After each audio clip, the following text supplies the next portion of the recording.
Meu povo, não deu. O CSA tá eliminado na Copa do Brasil, 3-1 contra o Vasco lá em São Januário. Eu acho que o que fica, né, no sentimento do torcedor é que o CSA acabou respeitando demais o Vasco e não jogou o primeiro tempo, a primeira etapa, e o jogo foi definido aí. Lógico que a gente vai ver aqui, vai analisar um pouco do porquê que os gols saíram, como foi a construção da partida, mas deixando bem claro, tá? Não é porque perdeu do Vasco que acabou o ano. O foco é a Série C, né? Acabou a Copa do Brasil, agora é voltar as atenções para a Série C. Segunda-feira contra o Itabaiana é uma partida tão importante quanto. Antes de a gente começar, não se esquece, tá? Se inscreve no canal, ativa o sininho pra você não perder nada, vídeo novo todo dia, vai ser um prazer ter você fazendo parte desse time. Seu like, seu comentário são sempre muito importantes. E o professor Márcio Fernandes foi para enfrentar o Vasco com 3 volantes. Isso é sinal de covardia?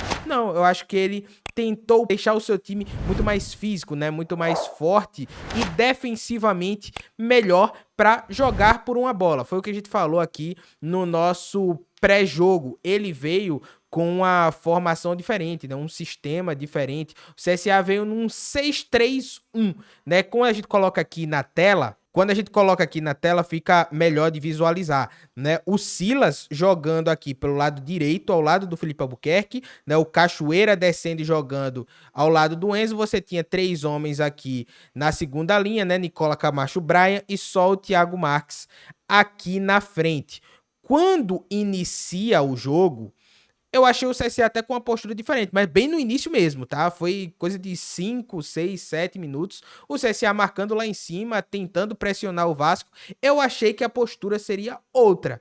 Mas não, à medida que o Vasco foi entrando no jogo, foi tomando as rédeas da partida, o CSA foi indo cada vez mais para trás e basicamente não conseguia trocar 2, 3 passes ali, né? O Vasco era dono do jogo e na estratégia que o CSA ia fazendo, deu certo até tomar o primeiro gol. Depois que tomou o primeiro gol, aí você começa a desorganizar tudo. Mas o primeiro gol é que é muito importante. Lembra que a gente colocou aqui que o CSA entrou numa linha de 6? Tava tudo muito bem encaixado. Mas num primeiro lance em que o Vasco, o jogador do Vasco, cabeceia sozinho, ficou muito latente um problema que o CSA teria ao longo da primeira etapa. É esse lance aqui, tá? O Verrete, né?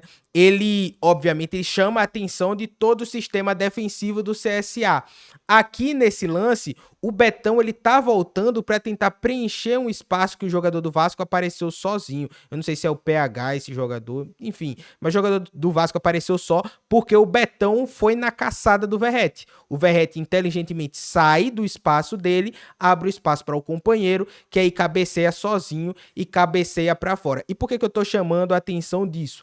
Porque no primeiro gol do Vasco, e aqui, isso daqui eu tirei do Instagram do Emerson Júnior, tá? Eu espero que dê para visualizar bem, pode ser que esteja um pouco pequeno. Aqui vai ficar fácil de exemplificar isso daqui que eu quis dizer. O Vasco saiu tocando bola, né? E essa troca de passes do Vasco acabou desorganizando e desfazendo, quebrando a linha de 6 do CSA e dando espaço, né? O Silas acaba subindo demais aqui para pressionar aqui em cima. A bola passa da primeira linha, o Felipe Albuquerque vai na caça, né, do jogador aqui do Vasco que tá dando amplitude, eu não sei se é o Piton. Essa caçada do Felipe Albuquerque e essa subida do Silas abriu esse espaço aqui, gerou esse espaço, esse rombo do tamanho do mundo, né, na zaga do CSA, desfez a linha, o Camacho até tentou ali solucionar o problema, mas não conseguiu. Então esse acabou sendo algo que chamou muita atenção, né? Me chamou muita atenção e foi por conta disso que esse gol do Vasco saiu. Na primeira na segunda, né? Que essa daí foi a primeira. Na segunda desorganização, né, da linha defensiva do CSA, que surgiu o espaço e o Vasco aproveitou. Quando o CSA faz uma estratégia de ficar lá atrás, né, espera com linha de 6, bloco baixíssimo, esperando o adversário que vai ter a bola, que vai ser dono do jogo, que tá jogando dentro de casa, como o Vasco, você não pode ceder um espaço desse. E foi o que aconteceu. E é muito difícil que você não ceda esse espaço com 90 minutos de jogo. É por isso que a estratégia é muito ruim. É por isso que respeitar demais o Vasco foi talvez o maior problema do CSA, tá? Esse é o lance do segundo gol, eu não vou passar aqui o vídeo, mas um chute, né, de fora da área, o Gabriel Félix, pra mim, acabou falhando. Pelo vídeo, aparenta que ele queria segurar a bola, desistiu no meio do caminho, viu que não ia dar no meio do caminho, e espalmou pra frente. E o Coutinho, ele tá aqui, ele passa por todo mundo. Ele estava sendo acompanhado pelo Camacho, mas aí o Camacho acaba largando ele, ficou todo mundo olhando a bola, né? Percebo que tem 3 jogadores só aqui, portador da bola, né? Do quem vai chutar. O Veguete tá aqui sendo marcado, o Verratti tá aqui sendo marcado pelo Islam, e aí o Coutinho sai sozinho no meio de todo mundo, ninguém pegou e acaba no rebote fazendo o segundo gol. E aí no terceiro, algo que já estava desorganizado, acaba desorganizando ainda mais. Eu acho que o CSA entrou desorganizado no jogo? Não. O CSA tinha uma estratégia muito clara.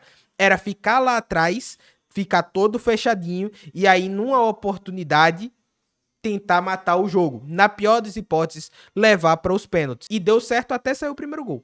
Quando sai o primeiro gol, logo depois sai o segundo, e aí você, para se reorganizar novamente e voltar para a partida, é muito difícil. E aí chega no segundo ponto, que eu acho que o CSA precisa olhar, e não é nem só para a Copa do Brasil, é para a Série C também. Eu falei isso no último jogo contra o Botafogo da Paraíba. As ações ofensivas do CSA não parecem acontecer de maneira orgânica. Parece que é tudo na base da intuição, né?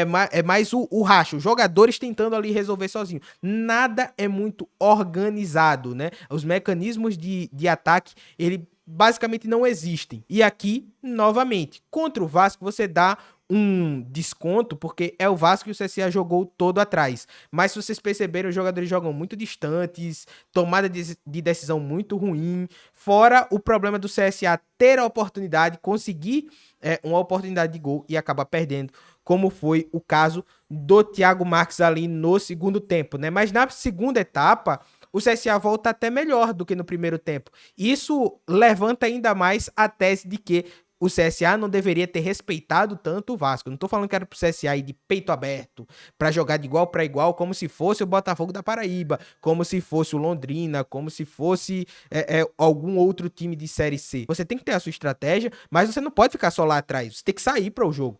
E isso faltou ao CSA. Mesmo quando você vai para se defender, você precisa ter um bom contra-ataque. E o CSA não tinha, não conseguia trocar 2 passes. No segundo tempo, quando começou a fazer um pouquinho mais disso, logo no início da segunda etapa, conseguiu fazer o 3-1, né, com o Brian de cabeça. Poderia ter feito 3-2 ali com o Thiago Marques, né, aos 20 minutos de jogo. E aí colocaria um outro ar no jogo, óbvio.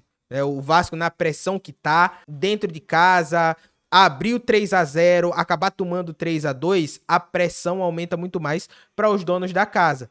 Mas o CSA não foi efetivo e não conseguiu aproveitar as poucas chances que teve. A do Brian conseguiu fazer, teve ainda um outro lance, né, numa falta do Brian que quase entra, mas faltou ao CSA isso. Na estratégia que o CSA se propôs a fazer fora de casa, o espaço que cedeu ao Vasco foi fatal, e quando houve oportunidades de fazer o gol, o CSA não conseguiu ser efetivo, com exceção do lance do Brian de cabeça, né? Um lance de bola parada novamente. Inclusive o time do Márcio Fernandes segue sem conseguir fazer um gol com bola rolando, né? Os 2 contra o Botafogo da Paraíba foram de pênalti e agora tem esse de cabeça do Brian. Vamos ver como é que vai ser contra o Itabaiana. Mas é bom deixar bem claro, tá, gente? Como eu falei lá no início do vídeo, a gente, óbvio, faz a análise e tudo mais, mas o foco do CSA é a Série C. Tem que ser a Série C.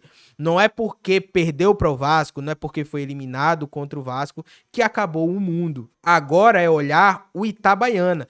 E aí é nesses pontos que eu toco, né? Dessas ações ofensivas do CSA, para mim, deixam a desejar. Quando eu toco no ponto que o CSA não faz gol com bola rolando, é por conta disso. Óbvio que na Série C tem um monte de gol de bola parada? Sim, mas você não vai contar só com isso para você conseguir uma vitória, né? E o CSA precisa vencer na Série C para garantir a pontuação de classificação. Então o foco tem que ser esse. o Itabaiana. Segunda-feira, descansar bem esses atletas, montar uma boa estratégia, tentar trabalhar o máximo que der essa parte ofensiva também. Eu acho que essa parte defensiva foi o maior foco do Márcio nesses primeiros dias aí de trabalho. Agora ele precisa focar na parte ofensiva.